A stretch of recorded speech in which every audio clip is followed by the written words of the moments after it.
Le samouraï est précis, infatigable. Le robot passe au crible 65 000 tonnes de déchets par an. Grâce à l'intelligence artificielle, il est aujourd'hui quasiment infaillible.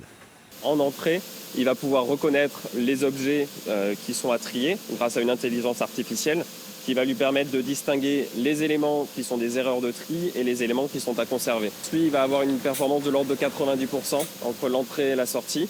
Et vu que ce qu'on lui apporte a déjà été pré-trié, la qualité en sortie sera autour des 98%, généralement au-delà. Rien, ou presque, n'échappe donc à la caméra et au cerveau informatique derrière. Mais en bout de chaîne, il y a encore et toujours l'humain. Aujourd'hui, moi, je n'ai pas de flux sur lesquels on peut se passer d'être humain sur la totalité de la chaîne. L'être humain a donc encore sa place ici pour le tri final. Mieux, des capteurs étudient la posture des trieurs.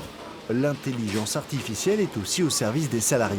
Il y a 3 aspects. On a supprimé le travail de nuit, le développement technologique avec l'intelligence artificielle, que ce soit les robots, les trieurs optiques, a limité aussi le travail des agents qui n'avaient plus à faire le geste de tri, mais simplement le contrôle à la sortie.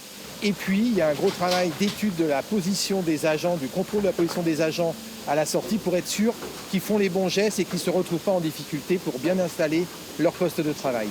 Le centre de tri de Bègles, ouvert en janvier cette année, est le plus performant de France. La métropole de Bordeaux, qui l'a financé, réfléchit à d'autres applications pour l'intelligence artificielle, qu'il s'agisse de prévoir les crues ou encore de gérer la circulation.